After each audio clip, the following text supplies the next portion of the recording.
Leaders Live, where I get the chance to chat with luminaries in eDiscovery and related areas.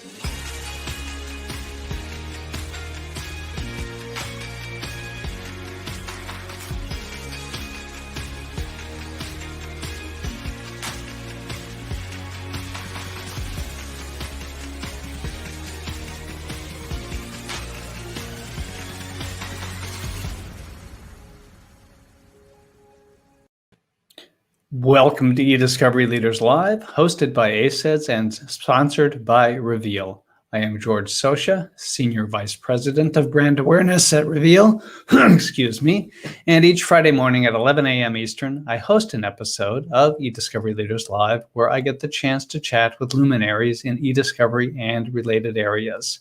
Past episodes are available on the Reveal website. Go to revealdata.com, select Resources, then select eDiscovery Leaders Live. Our guest this week is Ricky Brooman. We'll see how I do this week. I'm going to be stumbling across my words all the time, it seems like. Our guest this week is Ricky Brooman. He is Director of Litigation Support Services at Saul Ewing. In this capacity, he leads a team of 6 best-in-class eDiscovery and litigation support professionals, consults clients on best practices for information governance and electronic discovery, and manages all phases of the electronic discovery reference model for litigations and investigations. Ricky, happy to have you with us this week. Thanks for having me, George. I'd like to start this week with having you expand a little on what I just mentioned about what you do. Tell us a little bit about what your role involves, a little bit about your day-to-day life before we get into my next question. So what do you do every day anyway? I work in eDiscovery all day and information governance. I am, about 50% of my day-to-day is working active cases, consulting, managing the process of electronic discovery for litigations, investigations, and here and there dabble with compliance and regulatory matters depending on the practice area. Probably about 25% of my job also entails now education across the firm. And then dealing with probably, I'd say, 15 to 20% operations, and the remaining is leadership. A lot of time recently I've spent on education and making sure that we have the right programming internally at Saul Ewing, Arnstein & Lear to make sure that all of our attorneys and staff have the eDiscovery education they need to be able to do what they need to do in a day-to-day, especially in this increasing world of data everywhere and needing to make sure that you're on the cutting edge of technology and workflows to meet litigation needs. Now, how many attorneys and support staff are you helping out, and is your team helping out? We're just shy of 400 attorneys in the firm, or just a little bit over 400 attorneys in the firm, and I'd say 200 plus litigators. We have, I think, 15 litigation paralegals roughly. And on our team, there are 7 individuals, including me, from project managers to specialists to litigation paralegals that kind of cross over between being full-time litigation paralegal and being a liaison to our group. There's a lot of synergy between our litigation paralegals and litigation support to support the litigators in the firm. There must be, because with a ratio of more than 100 to 1, if I'm counting correctly, you've got to be pretty efficient about what you do, right? We are, and we leverage, our business partners to make sure that we're able to allocate work as needed to meet, obviously, emerging deadlines as they come. Seldom do you have a lot of time to sit on a project in litigation investigations. Usually it's, we needed it yesterday. And the team does a great job at balancing our resources, understanding priorities, and putting them in line to make sure that we can leverage all of our available resources to meet their needs and deliver the highest class legal service possible. So I'm going to switch gears here and ask you, and often I save this question till the end, but I'm going to lead with this one here.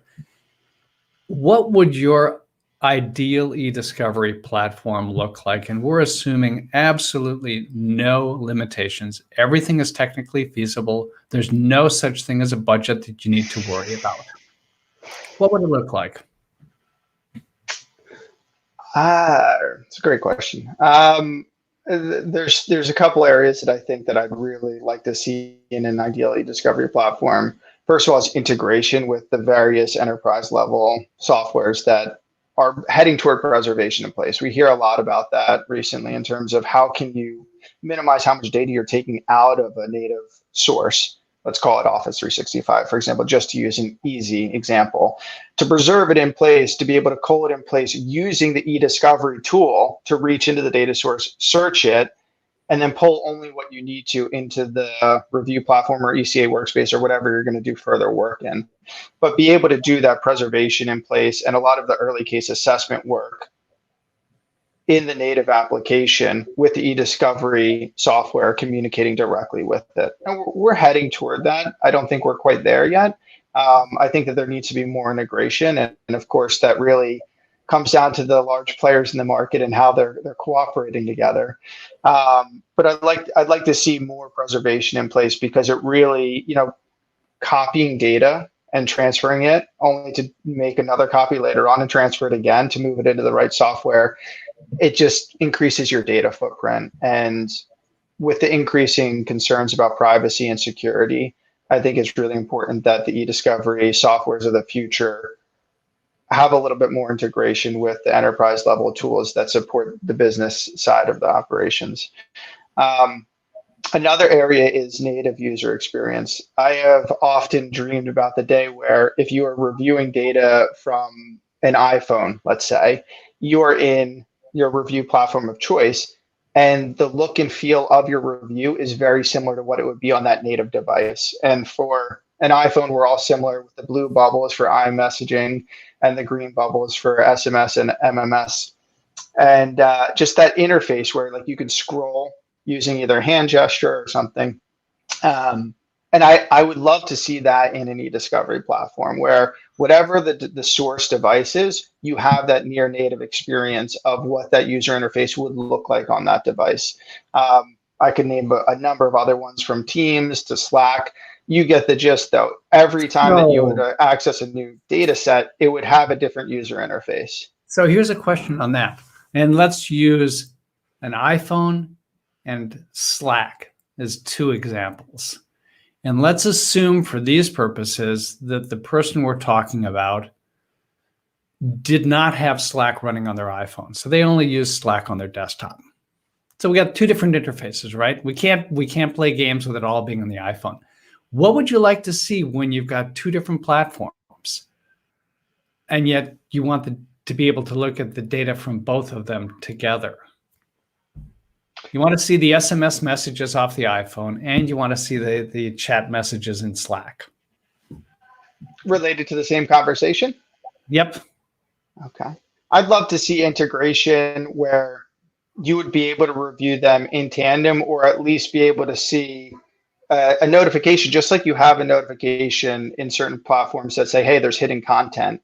You would get kind of like a pop-up or alert saying this conversation transitioned to name the platform, right? And then you click on that, and then you're converted over into that user interface, almost like the same experience that the user would have. So if I were going from my iPhone to my laptop to look at Teams and then back to my iPhone, you would be prompted as a reviewer to move through those steps and kind of follow what the end user was doing as they were creating this data.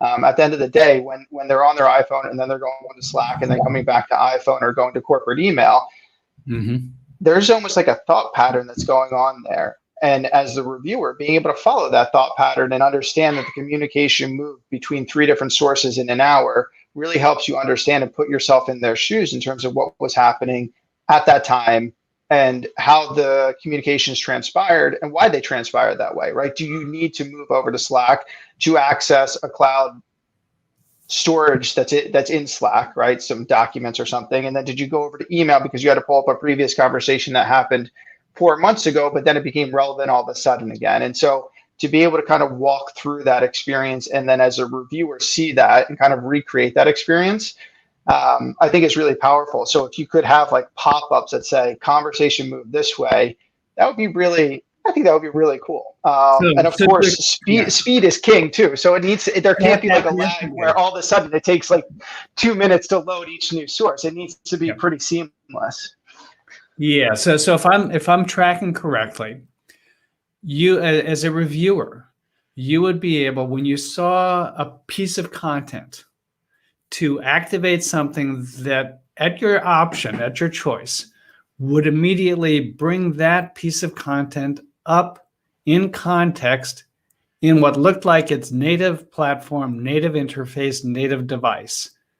And that would be an option. You could jump over and then you could explore from there and then return to where you were and continue with whatever you wanted to do from there. And it would just happen right away.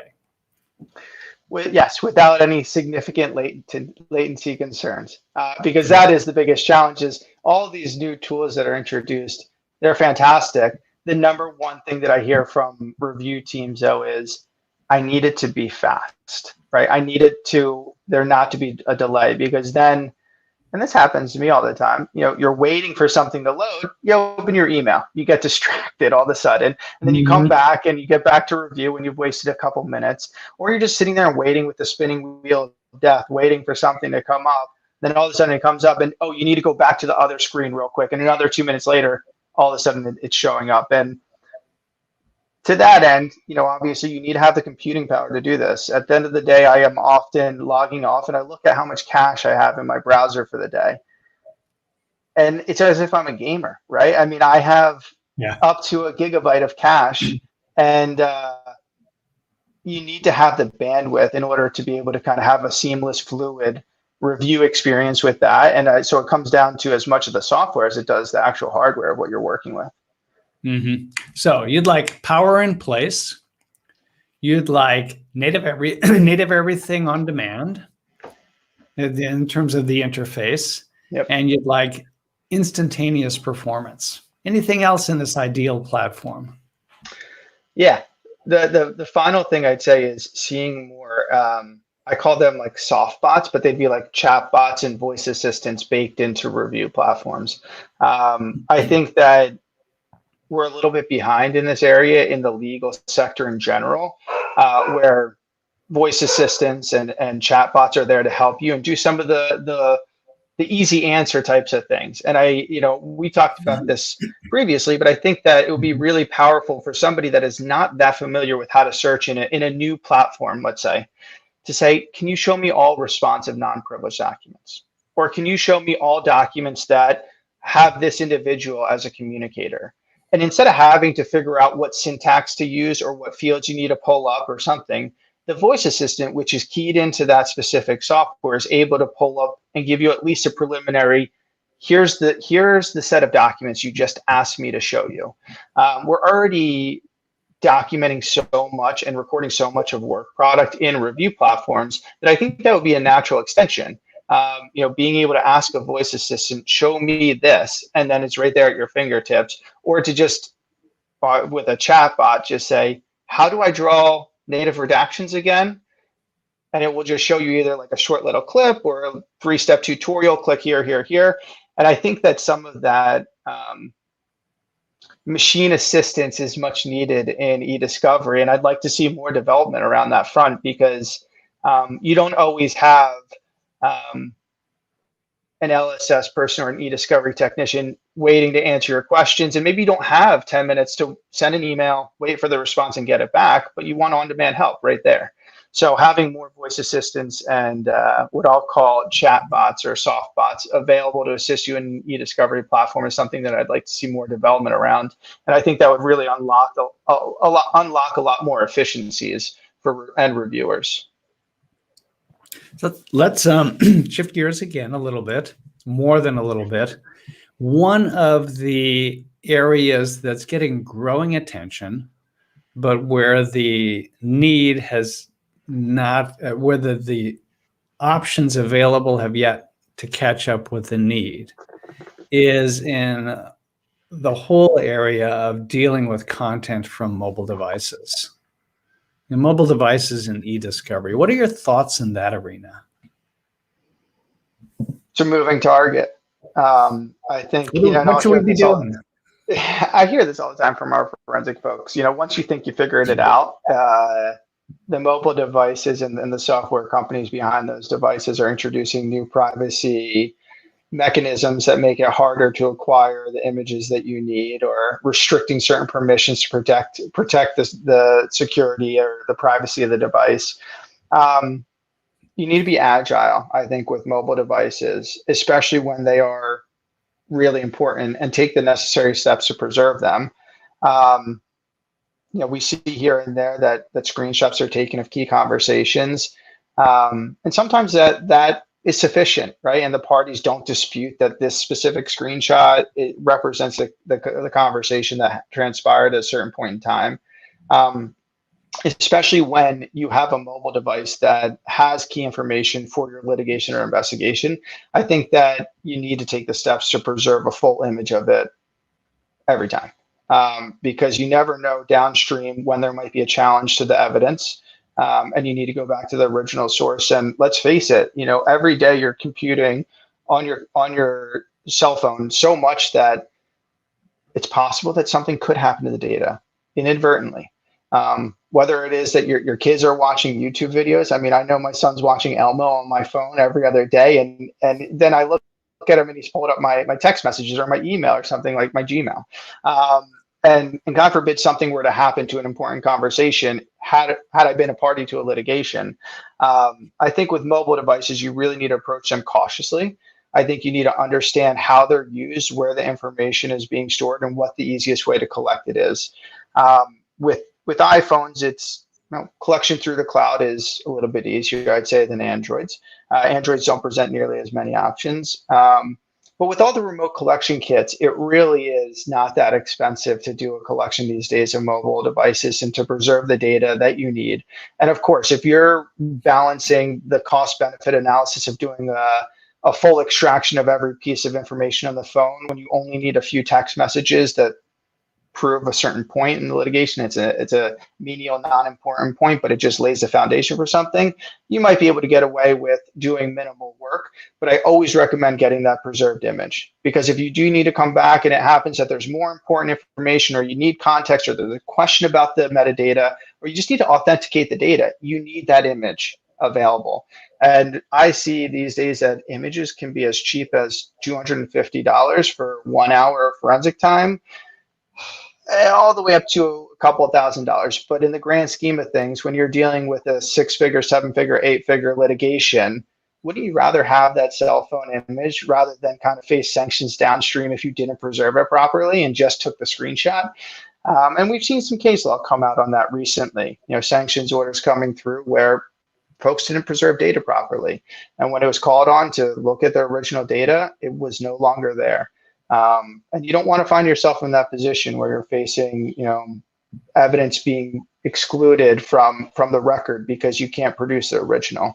We're going to see more and more of that. I mean, with the collaboration apps, a lot of this information is both stored in the cloud as well as on the device, and it's definitely something that litigators need to be prepared to preserve, collect, review, and produce. So you've, in several different ways, talked about the constantly changing environment we need to deal with in eDiscovery. How do you stay up to speed on that? I do a lot of reading. What do you read? I do a lot of reading. So I get the news alerts from EDRM, from ACEDS, Relativity, Epic's blog, ILTA's Daily Digest. ILTA's in particular, I love it because you can go into your ILTA profile and set what you want to be alerted of. And their Daily Digest gives me at least 5 or 6 good articles, anywhere from leadership to professional development to electronic discovery and information governance, that I find really helpful. In fact, I have enough news feeds that I probably only read about 30% of what I actually really want to get to. And then I'll just jump onto legal tech news, Law 360, Above the Law, law sites. And I think that whenever you have a spare moment, jump on, read what's going on, and try to stay up to speed on the happenings in the legal industry through reading articles and blogs and news alerts. And then another area that I think is really important is just networking with your peers. Find your network, whether that be a professional organization, something internal to your company, or just friends that you've met across the way. As we all know, eDiscovery is a pretty small industry at the end of the day, and we bump into each other, and before you know it, that person has moved on to another company, but you stay in touch with them. And it's been a little bit more challenging in the pandemic because for conferences, it's not as easy to network when you're not in person. But I think it's really important to have your peer network and talk to them, talk to your teammates. I've got a team of a fantastic, bright team that they're sending me articles every other day, and we're sharing thoughts and what about this? And did you hear about that? And stuff that's not just related to our industry, but rather like the larger sectors of privacy and security and information governance that just weave their way into eDiscovery. And in a lot of respects, eDiscovery professionals are generalists, right? We all specialize in something specific. You might be an analytics expert. You might be a project manager. You might be a specialist. You name it. You might be the hot seat guy or gal for your firm. But you still need to know a lot of like the inner workings of how technology works. What's the latest in the privacy laws that are going on? What are the security concerns that corporations are worried about? And I think that's necessary to really know what's going on in the industry and to know your client's business and the challenges they face. Because at the end of the day, you're providing legal services for your clients, and understanding the challenges they face, what's happening in their day-to-day is just as important. So I don't think it's enough to just network with your peers and learn about eDiscovery. I think you need to also look into how to be an effective project manager, how to be an effective communicator, what you can do on the leadership front to grow, how to become a better writer, how to improve your documentation skills. So a little bit more of that generalist approach, and really kind of pushing yourself outside of your boundaries to understand more than just eDiscovery, but just generally speaking, the legal industry and what's happening in society to try to keep up with the pace of change. It's one thing for you and your team to keep on top of these things. At least you all have, I assume, the experience and the background to not have to start from scratch on so many of these topics. You already know what they're about. You've got 400 some lawyers you're supporting. Most of them, I am sure, have very demanding billable hour requirements. They've got a lot they need to keep their arms around. eDiscovery is only a small piece of it. How do you help keep them up to speed?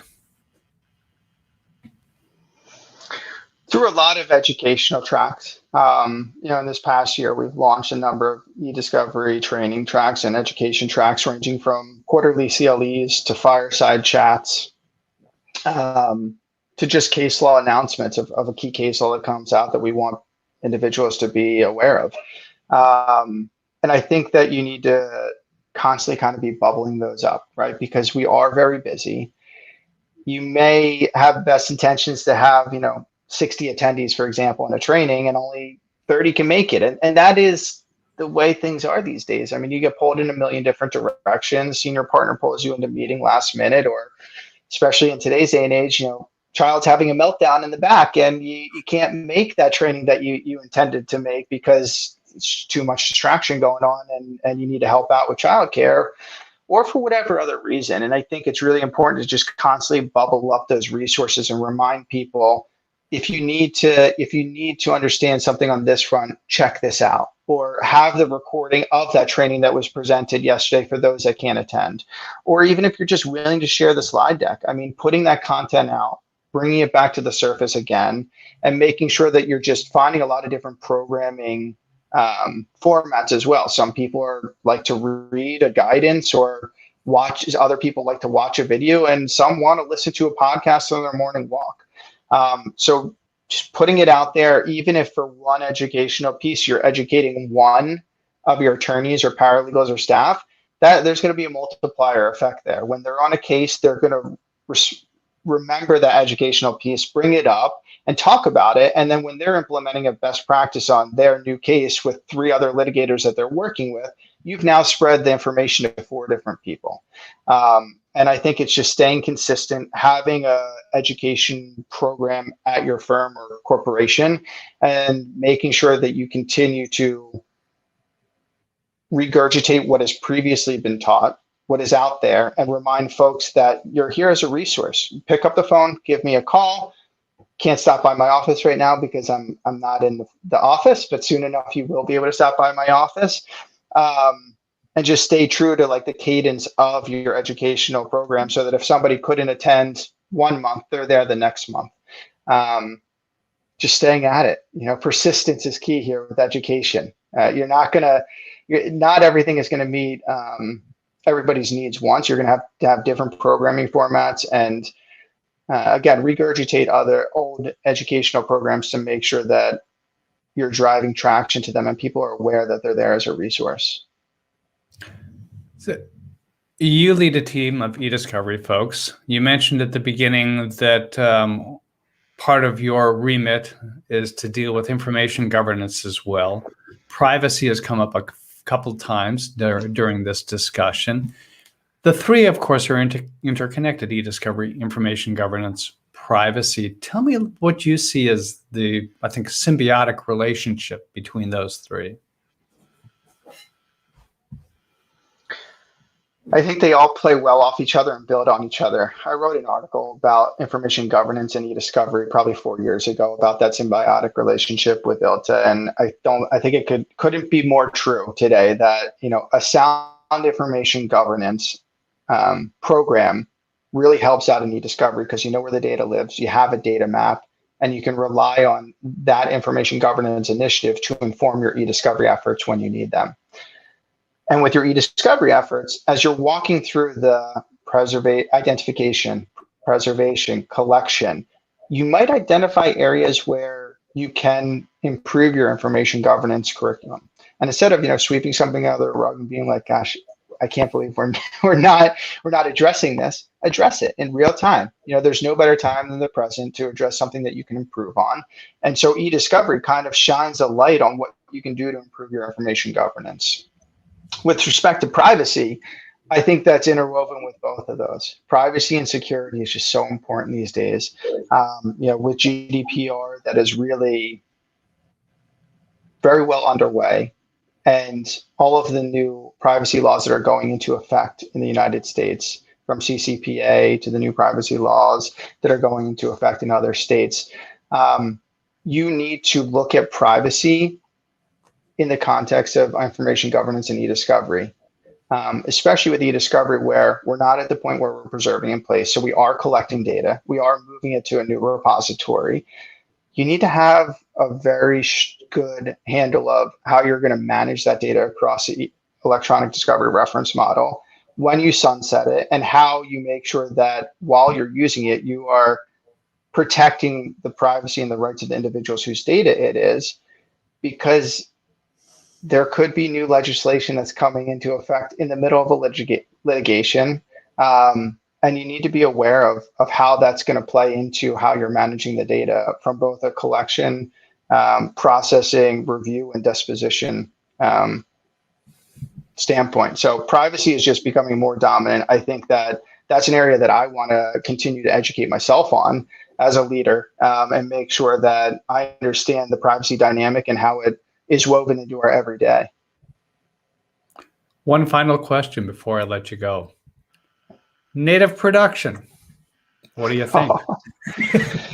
I'm not going to let you off without that one. No, that's a good one. Look, I think there might be certain situations where native production may be a good option. I know that with natives, you have all the metadata intact. You understand the relationship among documents a lot better.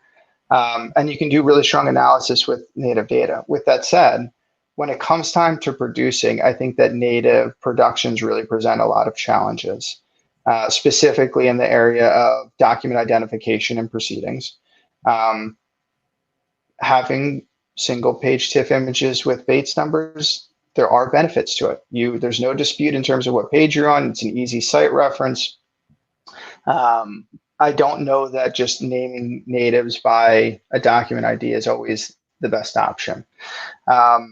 With respect to redactions, again, that presents certain challenges. How you don't know what you're going to need to redact when you're collecting the documents. And typically when you're hammering out an ESI protocol, it's in the beginning of the litigation. You agree to a native production, you may end up just doing a lot of work downstream to say, wait a sec, we can't produce this one. We need to image it and redact it, and then explain yourself to the other side in terms of why it's not being produced natively. And then, of course, we all deal with this here and there. There are certain families that sometimes you need a break. You need to break them apart for one reason or another. You need to either withhold something that's not responsive and non-relevant to the matter, and for some reason there is a family relationship that's putting it together, or you need to redact an attachment to an email, for example. And if you're providing it natively, there's just so many pitfalls that happen if you just agree to blanket provide everything as native. You then are creating a little bit more work for yourself downstream to understand what families you need to pull back, because there is one reason or another where you can't produce a document natively. I think that there are certain scenarios where native productions could work. But I also think that there's a lot of pitfalls you need to be aware of, and you need to educate your attorneys and staff about what those pitfalls might be, and just to generally be aware of them, because when you educate those that are making the decisions, at least they can be aware of what downstream challenges you might have. And if they're willing to accept those challenges, great. But you don't want it to come as a surprise when all of a sudden a production is taking 4 hours rather than 1 hour, because you have a lot more considerations that you need to take into account when you're doing a native production. Well, Ricky, thank you for taking the time to join us today. Ricky Brooman. Thanks for having me. Thanks again. Ricky Brooman is the Director of Litigation Support Services at Saul Ewing. I'm George Sosha. This has been eDiscovery Leaders Live, hosted by ACEDS and sponsored by Reveal. Please join us again next week, Friday, May 28th. Ricky, once again, thank you. Thanks, George. Have a great balance to your day. You too.